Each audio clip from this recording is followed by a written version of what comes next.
Situation Report, Eastern Front, April 1942. 15th Army, General Guderian. Winter situation easing. Broken through Russian infantry lines with impunity. Panzer Spearhead rolled up southern flank to Smolensk-Bryansk line, taking about 200,000 Russian POWs in the process, liberating Ukrainian territory. About to enter Russia. Expecting to be in Moscow by summer. 2nd Army, General von Kluge. Redeploying east to liberate remaining Ukrainian territory along Sumy-Kharkiv line. Then swing north and join 15th in assault on Moscow. Maybe we can end this war early without too much bloodshed. Russian casualties high, vast number of prisoners. Letting Ukrainians and Belarusians handle the administrative order on the ground. Fear of reprisals against civilian population once we enter Russian territory. The sooner we end this, the better. Situation Report, Africa, April 1942. Expedition Mittelafrika, General Höppner. Light Lithuanian cavalry has been effective in the desert. Imperial French lines quickly broken by artillery bombardment, pushing north along the coast towards capital of Algiers. Situation Report, Southeast Asia, April 1942. 12th Army, General Paulus. Grueling fights against tenacious syndicalist defenders in the jungle. Progress slow, losses high on both sides. Requesting urgent Luftwaffe support for further advances towards Calcutta. Locals know the territory well, seem to be aided by experienced British officers. The overall losses in the war so far for Germany are surprisingly light. We have, at least in the current engagement with the remainders of the Moscow Accord, Entente, and Co-Prosperity Sphere and Third International, only lost about 170,000 troops, mostly on the Eastern Front against the Russians, but the Russian losses are absolutely disproportionate. About 1.8 million Russians so far have been either killed or have gone into captivity against the advancing Germans. The Ukraine on our side, with their mindless assaults against heavily defended Russian lines, have taken the brunt of the losses, as well as the Chinese in the east, making their way against still tenaciously resisting Japanese forces. That said, with this, the mood inside Germany is relatively high, and the expectation of the population towards a swift ending of the war in the East is putting pressure on Guderian to push forward. We still haven't heard much of the Union of Socialist States in the East, in America. But General Paulus is struggling, and we are going to launch an assault into the Australasian Federation. I believe we are now at war with as well. Yes, so we can actually launch the attack here and begin liberating the rest of New Guinea. First things first, however, we do need to distribute some material. So German East Asia, because we're not actually training divisions anymore. German East Asia is a bit short on infantry equipment and can use everything else to a degree as well. So let's send them some material, and I'll do the same for the other ones that are a little short. We've got a lot of older rifles, so let's send maybe 3,000 rifles here. And we do have, I believe, some older artillery laying around that they can have. Yeah, they can have all of these. And that's this we don't have any. This we don't have any. So foreign equipment, it probably will have to be that we will send there before it actually gets converted. So I'll do that with German East Asia, as well as with the other direct dependents. So with Middle Africa especially, they can get some artillery and similar equipment. And not so much to France, because I don't trust them enough just yet. But Middle Africa definitely will receive some, and Sweden. I think Sweden is probably, Sweden can use some equipment as well, so I'll do that first. Okay, most of the French equipment has gone to Middle Africa, who is the largest need. So the French Republic near Nigeria is now going to be facing their own rifles and artillery. We will support the French by the war against the French, literally by concluding the invasion here.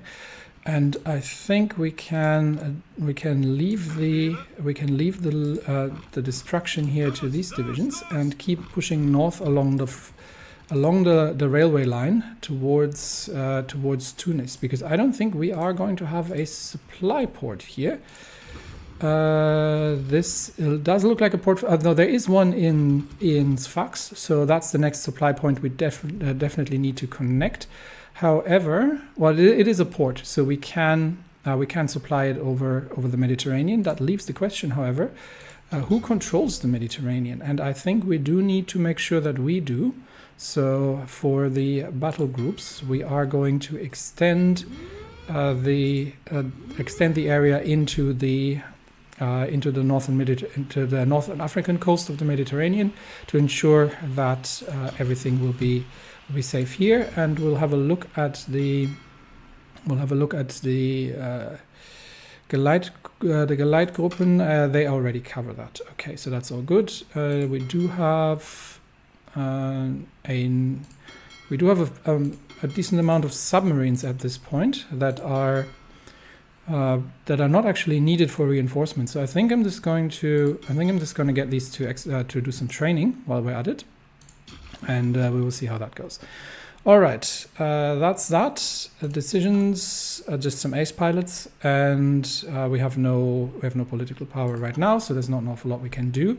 The invasion of Finland has failed that the Dutch had started, so von Mackensen cannot participate, but I've got some marine divisions moving in there. All right, so Asian front, Paulus. Paulus is in need of some reinforcements, I believe, and we will try. My gosh, that's a lot of divisions.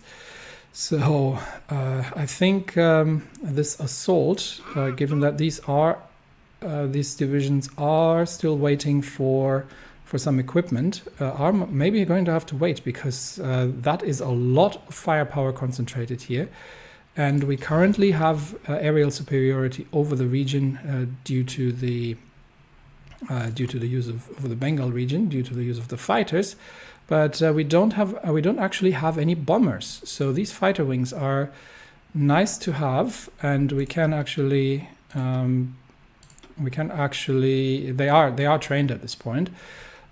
The problem is we don't really have any use. We can send the Nachtjagdgeschwader over and make sure that they are also covering the Bengal region. In fact, let's probably send the Zerstörergeschwader there as well, because they have the range to cover that. So they take over the Bengal air region, and the 6th Kampfgeschwader returns to Rangoon for completing their training. What we need is bombers, however.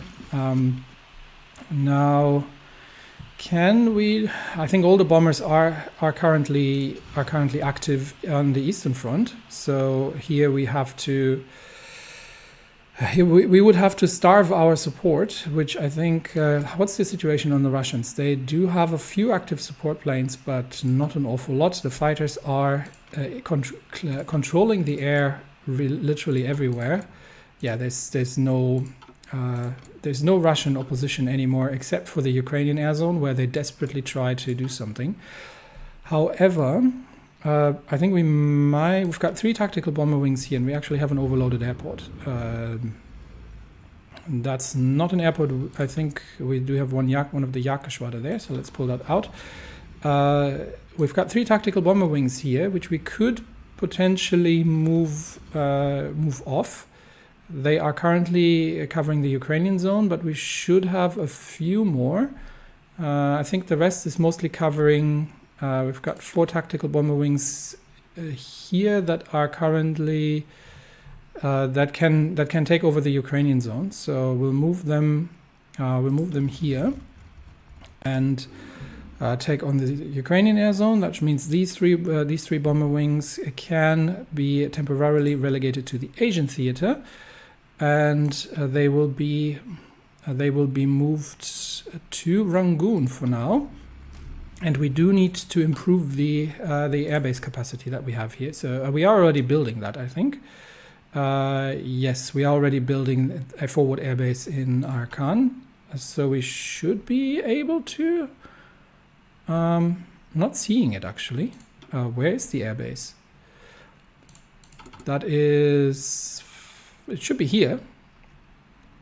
Something seems to have gone amiss with our construction of airbase. Or is it, it's the one. Is it the one down here? That's the Rangoon airbase.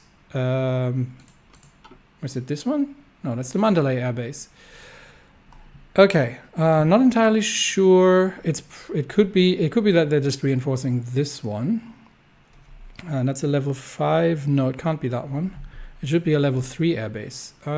Not sure where it is, but I think we'll stop that then and improve the Mandalay airbase, which is currently our main base of operations.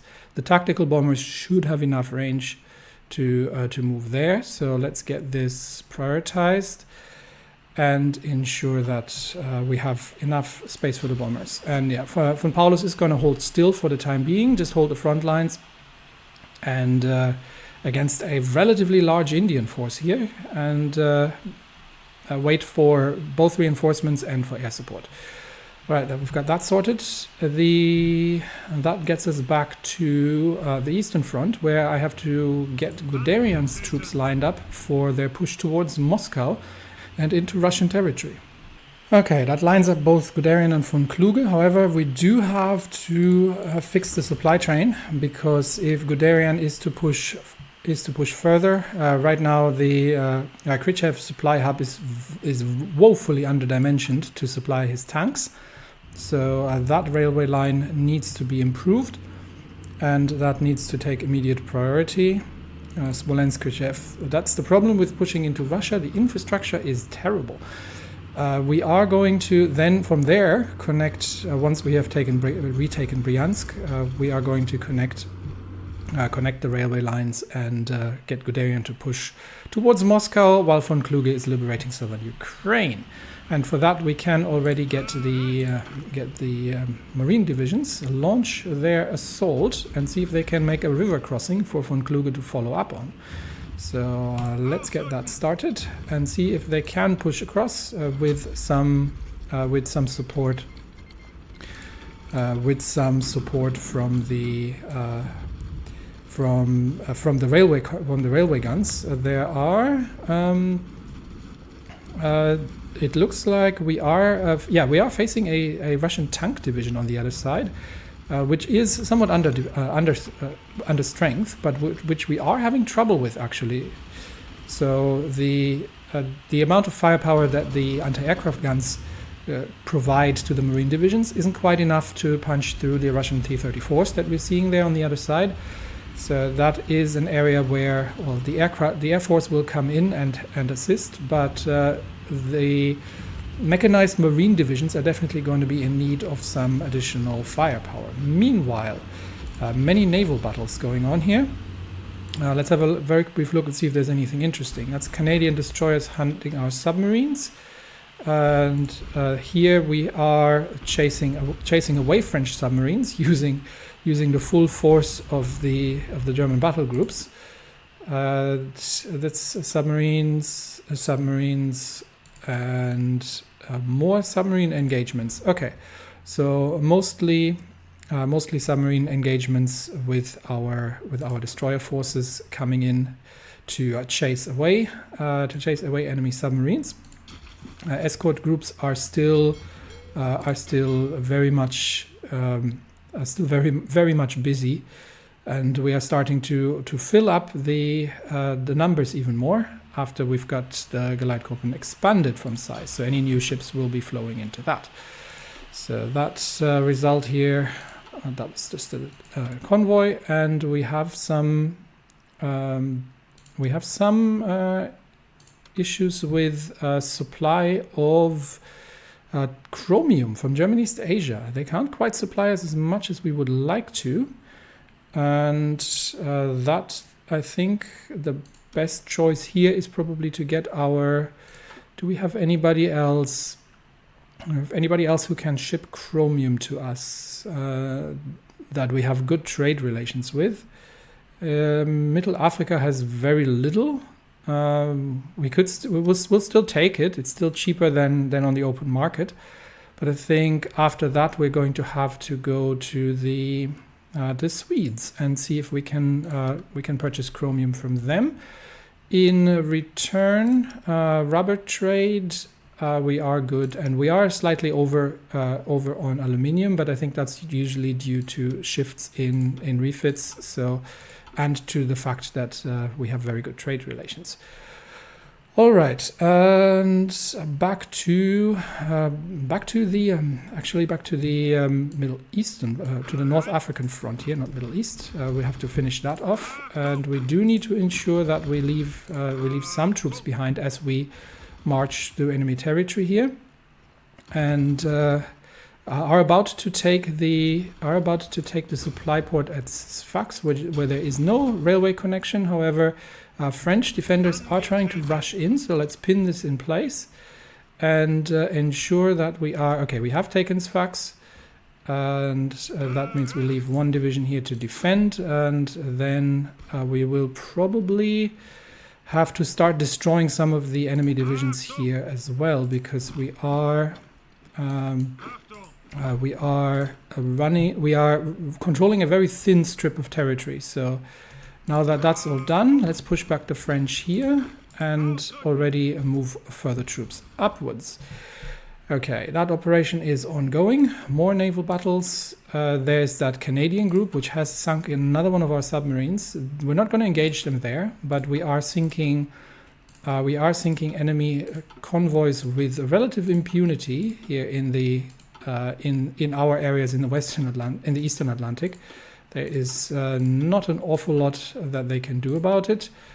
And yeah, these submarines have escaped despite the full battle group sailing out to engage them. They have slipped away under the waves. And the other naval battle here, no, that was not really a naval battle, was it? Okay, we can ignore the rest of them. All right, so nothing's changed so far.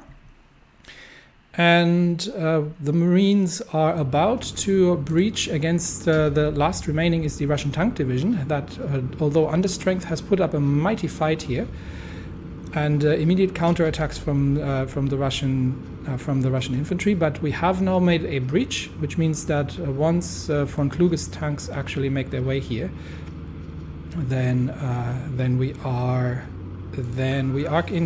in a good position to start the push towards Kharkiv and the liberation. Actually, no, von Kluge's tanks are in the north, so they can just join. I think we might send some tank divisions around and get them to push and cut the railway lines at Poltava, while the rest of von Kluge's tanks are going to start the attack towards Sumy as the first push into the enemy lines here, with the infantry following up as needed. The Marines are holding the eastern flank of the eastern bank of the river, and further naval battles going on.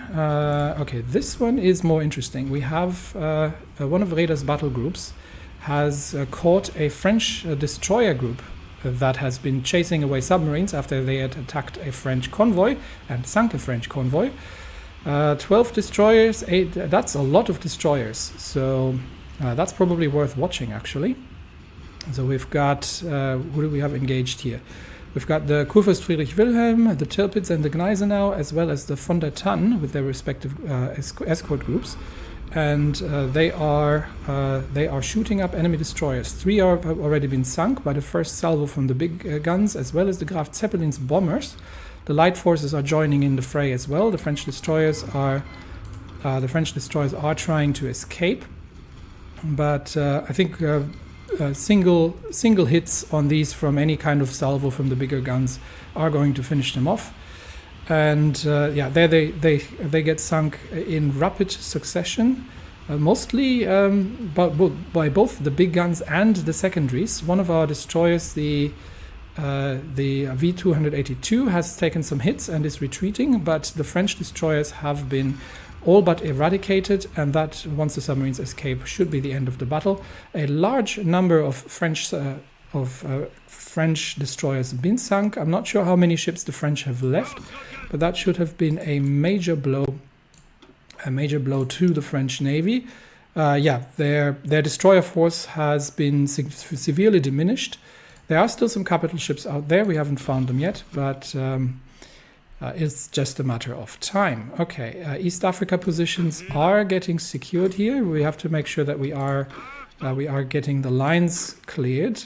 Probably able to push the French out a little bit further here, and just make sure that we are taking control of the territory as we go. We might be able to outflank them in the south as well, and potentially there is a French division that is still trying to retreat. So let's see if we can cut one of them off here, and see if we can destroy that, while the rest of the forces is moving north to capture more territory. The French defenses are light and seem to be mostly breaking.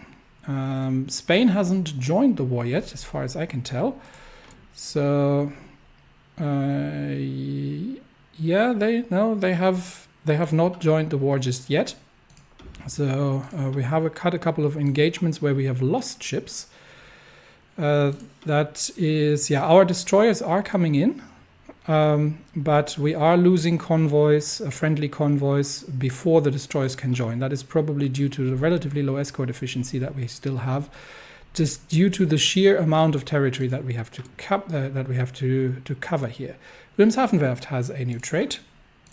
And lastly, before we look at that, let's a couple more naval battles. None of these was an actual naval battle. I think these were just destroyer engagements on convoys, and this is the one that's still ongoing. Oh, but that's another one. We have caught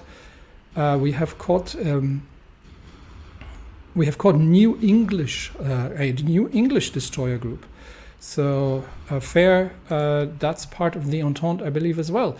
So a fair group of destroyers making their way out into the open sea. There we have 23 New England destroyers. Oh, these were actually not French. They were just under French command. New England destroyers sunk at the cost of a few planes shot down.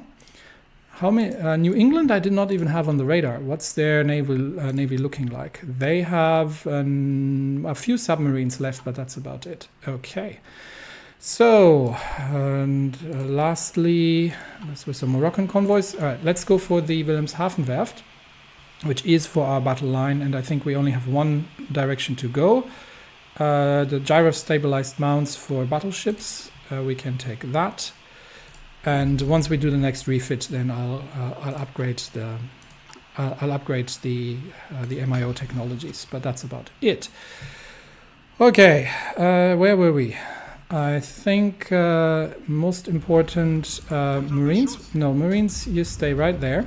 The most important battle right now, yeah, von Kluge's tanks have already pushed to Sumi, so we do need to be a little careful here not to overextend. But how is the supply? Where's the next supply point here, actually? I think we are at the edge of supply, but with the fast-moving infantry following up, actually, we can just keep pushing ahead into empty Russian territory towards and just take the undefended city of Kharkiv.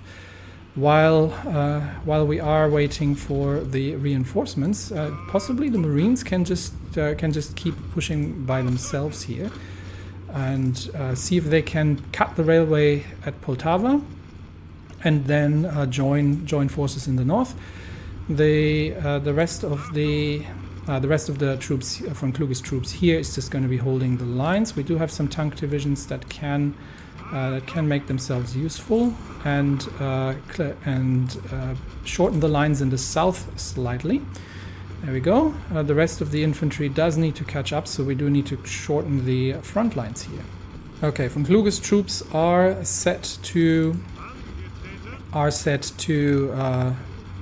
just support the spearhead here. We've got the tanks moving, we've got the Marines moving. We can get some support from the local infantry, while the Ukrainians stand by and see and watch us liberate their territory.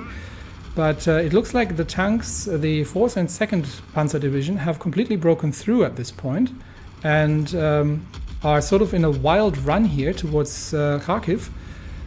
And it looks like they will actually be, they've taken the undefended city of Kharkiv and at a very, very precarious line here.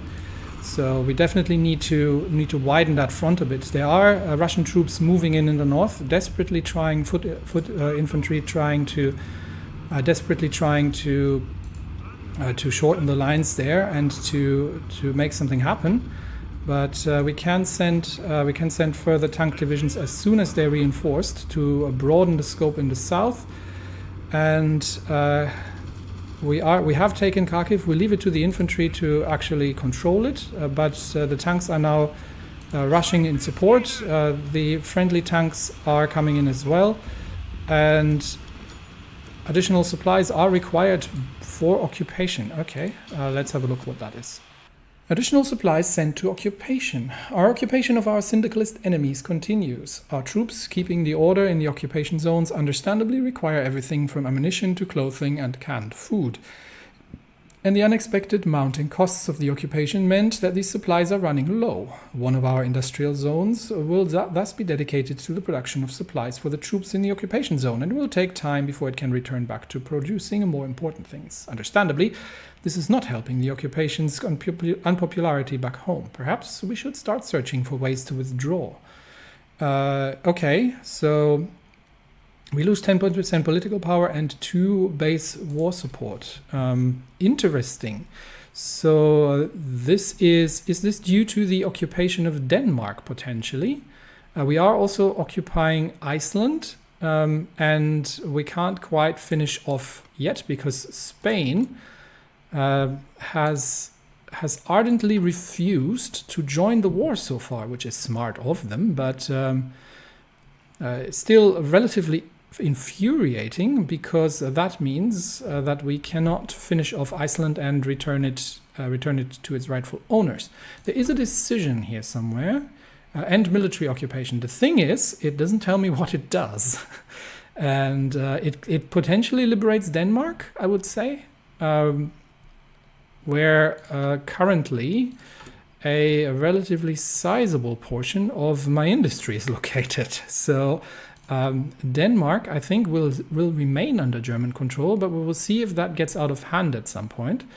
But all right, first of all, let's return to the situation where Russian troops rushing in have the Marines have been defeated at Poltava, and there's a Russian counterattack against the tank divisions that have been rushing through Kharkiv. So let's make sure that we are getting all the firepower on target. Now we are attacking Poltava from both sides, which means we should be able to cut through Russian lines here relatively easily. And with that, I think we are. The Russian tank division is moving. There's a Russian cavalry division rushing in to try and hold the cauldron open for an escape, but it is no use. So Poltava has been taken. They have been cut off, which means a huge Russian encirclement has been effected. And now it is up to the infantry to go and clean up these positions, as well as any adjacent armored divisions can assist with the endeavor as well. And I think at this point we'll let the Marines assist with a cleanup operation, but then we can relocate them to something more important. So that's another 10. Am I seeing this right? Is that another Russian field army that we've encircled here? Can't quite be. It's not that many, is it? I think that's where the troops up in the north here. No, it's more like 10 divisions or so. But still, large Russian encirclement. Guderian is waiting for supply because he is currently very low on supply. We are improving the supply lines here to Khrushchev before we are pushing towards Bryansk, because the railways are overloaded. So Guderian is holding tight at this point. And the Russians have pushed the Ukrainians back out of Crimea. So that Ukrainian foray into Crimea was without merit, but the Russians are taking massive losses in the center. So these operations here should hopefully be weakening the Russian front sufficiently. How is it looking in Africa? We are moving into position here to deal with the French troops in the desert, but I think we can make further advances in the north here. In the meantime, so let's take the airport. Tunis is about to fall, and we've taken the port of Bizerte, and we will push towards the next line immediately because we have the French on the run at this point, and we do not wish to let up. So next troops move around towards Constantine, and we've got this division as well. They can support that and clear that up as well. And then we are taking the railways here because I think there are no French troops left in the rear that can actually make any significant advances. The French are fighting in Morocco, so our allies obviously in Morocco under assault from French troops, but we are rolling them up in the east, so that should not be too much of a problem in return. A quick look at the ongoing naval engagements. We have caught a Canadian destroyer group. Mostly it's destroyer groups these days that we're wearing down. And these are submarine engagements. That's a submarine engagement, and that is a submarine engagement. They're still relatively aggressive in the Central Atlantic, but I think that is going to have an end very quickly. If we look at the recent battle results, another 12 destroyers sunk from the Schlachtgeschwader, and that's New England. The New England Navy reduced basically to 8 destroyers, a single light cruiser, and 29 submarines. So not an awful lot, but we are getting attacked by Indian submarines more frequently now in the central region. However, the raiding groups are quite successful in sinking enemy shipping all across the Indian Ocean. So the surface raiders are still doing a great job here. All right, African campaign ongoing. Russian campaign where we will be cleaning up the remaining positions here. And after that, we are going to once this Russian encirclement has been defeated and the Russian troops have surrendered, that'll be the point at which we are going to get back to Guderian, I think. And I think von Kluge's troops have almost reached their. We will need to reorganize the front lines a bit, but von Kluge's troops have almost reached their. Yeah, they have reached their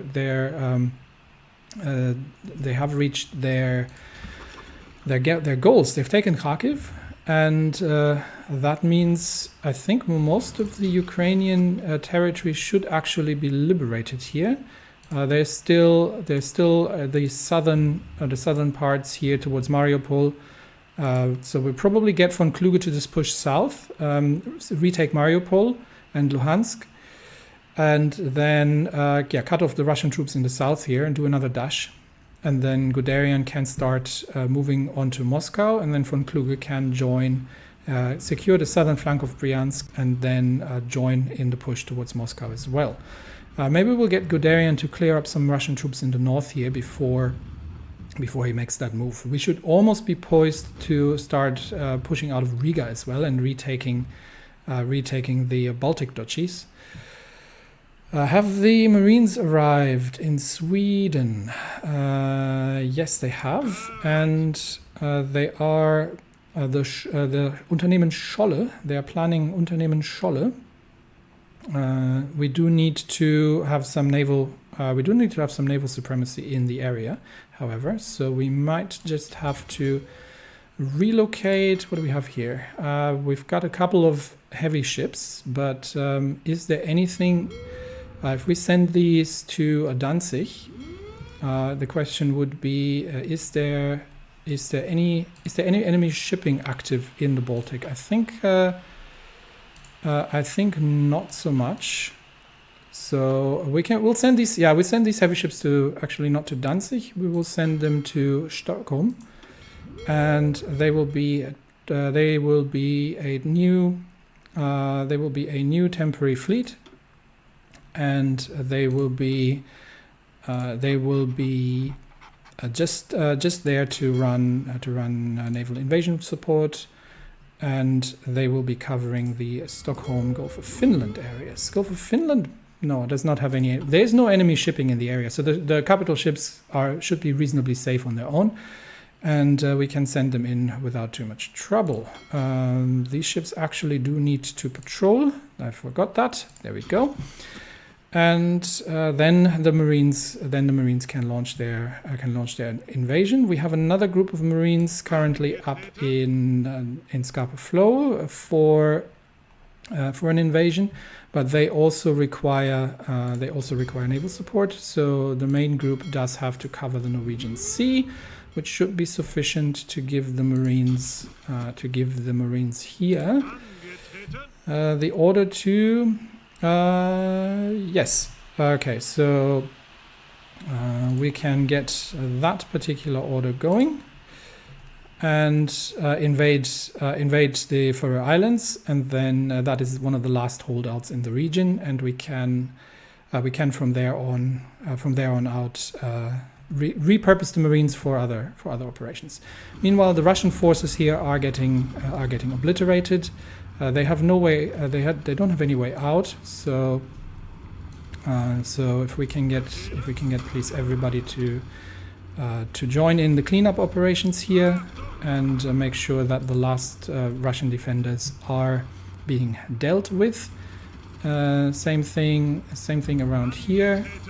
That's one single Russian division has been eliminated. And there are 12 Russian divisions now who are making a last stand across the river lines. They just couldn't manage to get out of their positions before the fast tanks of von Kluge have made their way out of there, and that should be the end. Mass surrender of Russian troops, and the casualties are, as usual, going to be high. Yeah, almost 100,000 troops have surrendered north of the river on the previous occupation force, because they were completely bypassed in the rear by von Kluge's tanks. And now von Kluge can be, once we have established supply lines, can be positioned in Kharkiv, and I think we have supply to Kharkiv. Yes, we do, and move on towards Mariupol. Meanwhile, four Marine divisions are battling it out with the 36th Canadian Infantry in Tórshavn. And despite the fact that the Canadians are relatively well dug in, we are poised to be taking the positions without too much trouble. Meanwhile, in Germany, the land, naval and air forces of the German Empire remain separate since 1871. While the ground force is divided into Bavarian, Saxon, Württemberger and Prussian armies, the Navy and the Air Force are all imperial institutions with their own secretariat in the Reichskanzler's cabinet. This hampers the inter-service cooperation of our army and makes grand strategic planning difficult, as there is no official platform to coordinate the actions of the different branches. This ends today with the establishment of the Imperial Defense Force, or the Wehrmacht, the unified ground forces of the German Empire. The supreme command of the Wehrmacht will answer solely to the Kaiser and the Reichskanzler. The ignorant parliamentarians do not deserve to exert any control upon the military. The centralization of the military is unlikely to be thorough for now. However, the Bavarian, Saxon and Württemberger armies still remain, as abolishing them would cost a bit too much political capital. Once the war is won, we can finish the job.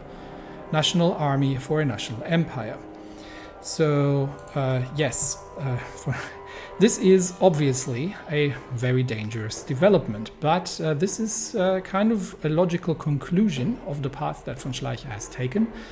That has been drifting further and further right towards national unification and towards unification of power under him and nominally the Kaiser. However, the Kaiser is, as we have established, a bit of a maverick and more interested in his own intrigues and glory than dealing actually with the government, which means that in fact, or de facto, the power has been concentrated in the hands of von Schleicher. And it is becoming increasingly clear at this point that Germany no longer is a federal state or even a democracy in any way. It is a dictatorship under von Schleicher. A repeat of, in a way, the Ludendorff dictatorship in the Weltkrieg. Only this time, von Schleicher, being a much more savvy politician, has made the necessary changes inside the government itself and inside the state facilities to make sure that he is building not just a military-driven dictatorship, but also a social dictatorship where based on secret police, national unification, fanaticism, and all the other things that come with it. So Germany has found itself on a path from salvation to a relatively dark future in the end. And we will see how much influence von Schleicher ends up accumulating in his own hands and how much he will persecute his enemies. However, now we have to decide what we're going to be doing next. There are still some further improvements that we can make here. This is mostly about recruitable population, which we really don't need. So I'm almost more interested in, at this point, seeing if there's anything interesting in the industrial arm. So we can see if we can maybe improve things a little. We've got a couple of things industrially around here, so that might not be a bad option. Or we could start building up Middle Europa, given that Germany is now starting to build a set of very strongly aligned military governments around Western Europe. That might not be a bad idea as well. So we could be improving Middle Europe, or we could be. Is there anything else interesting still here? We could get ourselves a conversion of civilian industry. Factory output 5%, not really needing that at this point, I think. But this one's not bad, 5% division organization. So the bureaucrat oath of loyalty might be just one we can take in the meantime. All right, naval battle, landing in, there we go, landing in the Faroe Islands. The Marines are pushing their way through, despite the fact that the Canadians are fighting back valiantly, I would say. And it's probably really just down to, the overwhelming numbers of the Marines. So we definitely do need to improve our Marine divisions a little. And I think we should probably have enough. Yeah, we have enough army experience to get the tank sorted. So I think it is time to. While that is going to be ongoing, it is time to start building. It is time to start building a new tank. So we'll start out with the advanced light tank chassis. We haven't built a light tank in quite a while. So we are getting a 3-man turret. We are getting welded armor, and we are getting torsion bar suspension. So the original plan was to put an improved autocannon on it. However, the heart attack is relatively low on that thing. Alternatively, we could use the improved small cannon in case we are actually facing enemy tanks, which we have just done in Russia. So getting a bit more firepower onto this thing, it reduces the amount of soft attack that we're having. And mostly, I'm assuming we'll be facing infantry, armored divisions not so much. It's just to push through the landings. So we've seen it once now. So I think the improved autocannon is probably, it's also cheaper to produce. It's probably still the better choice here. So autocannon it is, and then we're going to get the radio for breakthrough defense.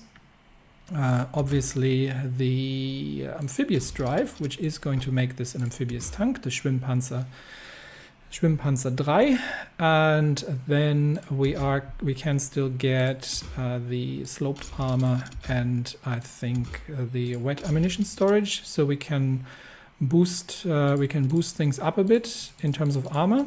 Let's see how far we can go. I think it was about 12 and 5 that we had. Yeah, we can probably even let's get the improvements in. We can probably still go. We can still go one up. Yeah. Okay, so that looks good. That is the Schwimmpanzer 3, amphibious vehicle, relatively heavily armored, relatively lightly armed with an autocannon instead of a more powerful gun, but mostly we'll be facing infantry, so I think this will suit us relatively well, and they should have no way to actually penetrate these, and they are reasonably quick. So we can, in fact, actually, how fast is that tractor we're having? Where was it? It was the basic amphibious tractor, and I lost it, but I'm gonna have to do it again. That has a speed of 7 kilometers. Okay, do we have an improved version of that? I'm just checking if we have. Yes, we do.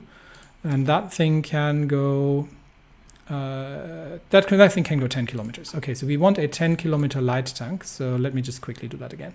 Okay, slight change in the design. We've got it to 10 kilometer speed, which once we have the more advanced landing machines is going to then make this a very much faster little breakthrough division.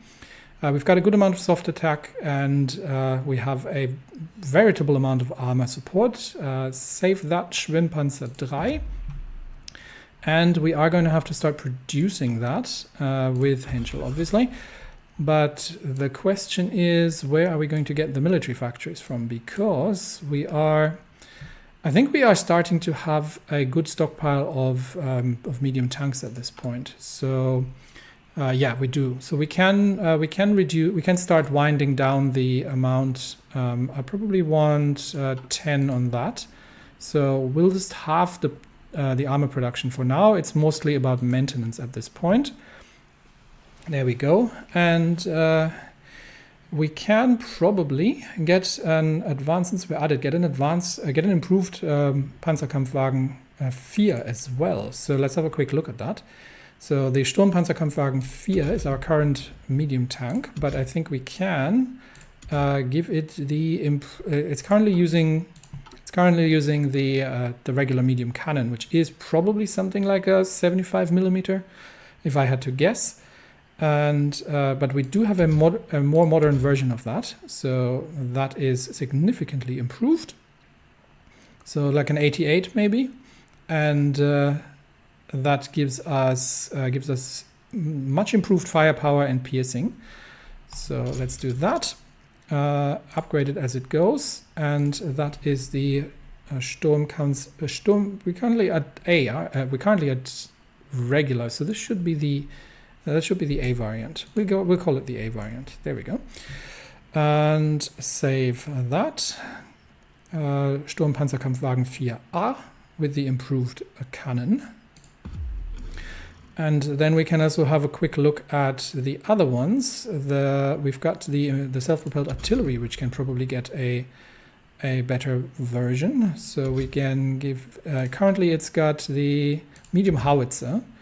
Yeah, we got the improved medium howitzer, which is going to up its firepower also significantly, and we can just get the latest template things as well. And that is the Waffenträger 4A. Save that. The AA tank, I think there's not much in terms of improvement, or better radios. We need to give these as well. Yes. So can I just do that without trouble? I can. Better radios, and we've got the self-propelled artillery, better radios, and we've got the self-propelled anti-air. So let's just give this a general upgrade. And we've got the Flammpanzer 4. which can also just get a regular upgrade, and I don't have enough XP anymore to do that. Okay, so this means we can now change the production lines over, and let's see what's outdated here at this point. It should be the, so the Flakpanzer goes into the Flakpanzer 4A. We've got the Waffenträger, which is going to be the improved version with the larger howitzer. And we've got the Sturmpanzerkampfwagen regular tank, which is also going to get the improved cannon. And then we have that all. And we can convert existing ones, saving us resources. But I think, I mean, we have some stockpile. But I think I'd rather just build some more at this point, and it's not going to change. I don't think it's going to change the. Oh no, it is going to change the speed at which we produce them. Okay, so that would. What do we have? We have Flakpanzer. We can. The Flakpanzer we can do. Oh no, this would be converting from the Flakpanzer. Okay, let's just convert the Flakpanzers. And that will do. Okay, and potentially we'll share that with the Waffenträger units here as well. Okay, let's do that. Conversion active, and we are in production for equipment for the. Did I get that started? Yes, I just put it somewhere, I think. Let's put the amphibious tractor where I can find it again. So there we are. Where is my Schwimmpanzer? Schwimmpanzer, there it is. All right. So we've got the Schwimmpanzer and the amphibious tractor. And that will lead to an improved Marine division, which we don't have the XP for right now to do anything about, so that'll have to wait. Naval battles to review. 12 Canadian destroyers sunk. So anytime these Canadian destroyer groups make their way into range, they are, and a couple of convoys here. And we are being engaged by the Canadian main force. So it's still operating in this region here. We know that the submarines are operating here. We know that the Canadians are operating here, but we are still sinking their convoys regardless. I think at some point we will start pushing more aggressively into the Western Atlantic, but for now we still have I think have some refits to do here. Actually, no. I think the group is mostly intact now. So we've got 2 carriers, 5 battleships. So for 7, and we've got 35 escorts. That's a good number. The 3rd Schlachtgeschwader is a bit under strength still, but we've got 2 carriers, 2 and 4. So we've got 7 here as well. They're a little bit under strength in terms of escorts. So any kind of escort ships that are newly produced need to go to the 3rd Schlachtgeschwader. Let's have a very brief look that they're all going there. Thunder class frigate. We've got Mars class, which can go to 3rd. There we go. You as well. And the von der Tann, we've got a von der Tann class B under refit, and we've got a couple of destroyers that can go to the 3rd Schlachtgeschwader 2, and to ensure that we are building up the escort forces there, and the Type 10 submarines are going to be I'll manually assign these as soon as they become available. Right now we've only got Type 9As everywhere, so that's that. All right, let's finish up the operations in the Faroe Islands. Actually, before we do that, let's have a very quick look at the Northern African campaign, where we have managed to catch a Canadian tank division actually east of Bona. So let's keep moving here. We've got Tunis under control. We've got one French division out in the mountains, And I think here we will just be holding against French aggression. We have a division here, so we should be able to encircle. I think I thought I did that, encircle and destroy the French troops in the south here. But we are expanding the territory of the Ottoman Empire vastly into French territory, and we are at the outskirts of Algiers, which seems to be relatively well defended. So there might be something we need to do here. Enemy submarines still operating in the area. And the southern Rhodesia has capitulated. So the South African Republic, which is part of the Reichspakt, is clearing out the rebellious factions in the south. And that is indeed great news. Last look at the Indian front, where I think we're just holding steady at this point against strongly dug in defenders, but we should have some improvements in airbase capacity now. Yes, we do. So we can send the tactical bomber wings to the Mandalay airbase and start 4 tactical bomber wings. Yeah, we'll send them to the Mandalay airbase. Let's make sure that they all have ace pilots assigned to him. And then we are going to begin close air support operations over Bengal, and that should help us break through the defenses on the ground. How are Paulus's troops looking?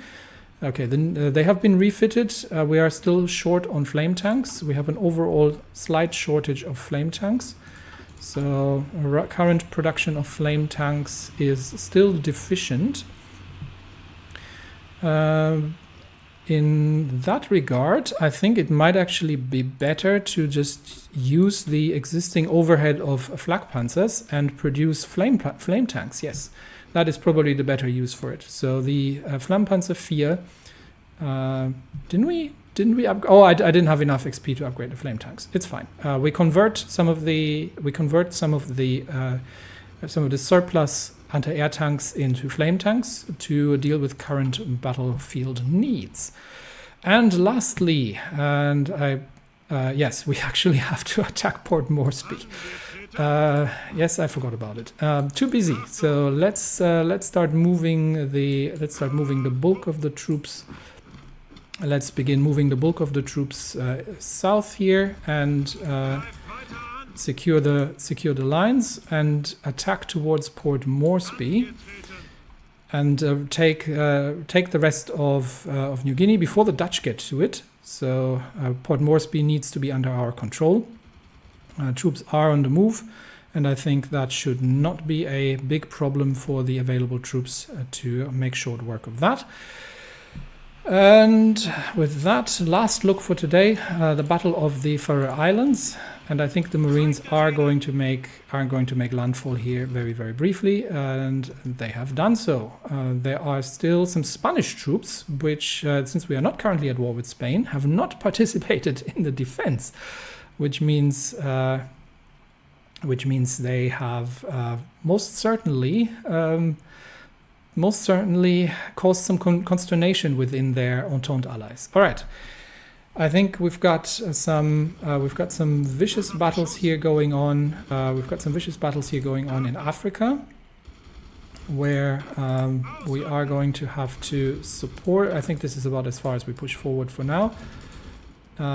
Stop the cavalry has rushed quite ahead. We'll clean up Constantine, and we are fighting a Canadian? A French tank division, but no, a Canadian tank division. So it's a relatively sturdy that, again, we're struggling with the regular infantry to actually even make any progress against. But with some artillery support we get there, and this tank division is not going to stand. And that means we are then consolidating on the push towards Algiers. And the big question becomes, where do we utilize the Marines next? I think we are going to launch the invasion of Finland here and bring von Mackensen's Panzergrenadier divisions over. But other than that, I might start relocating them into the Pacific realm and start moving through island positions held by Japan. and potentially invade the Philippines as well, because that is a potential outpost that can threaten German East Asian positions here.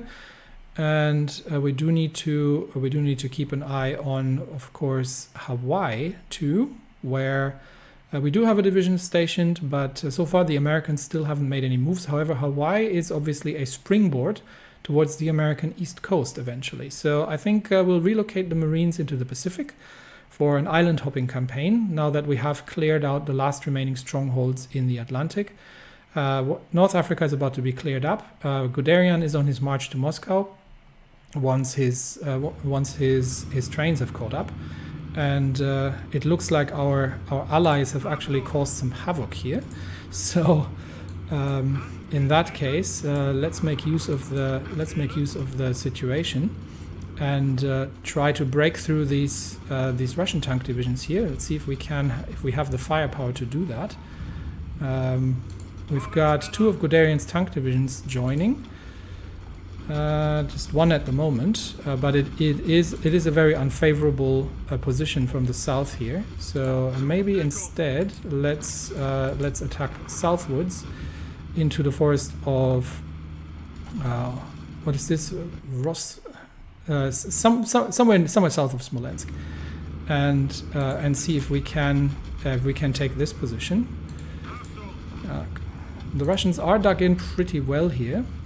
But still don't see why Guderian's tanks have to cross rivers here. I don't see any river lines. But it would be good to take out one of the Russian T-34 divisions. All right, this seems to have been a Polish-led breakthrough. And I think what I'll do is, in fact, I will probably not do this because we are too far out of supply here. Let's stop this attack. It's an unfavorable attack. Instead, we'll pull Guderian back towards Bryansk and onto his original objective, rather than following the Poles into that salient over there. But all of that coming up in the next episode.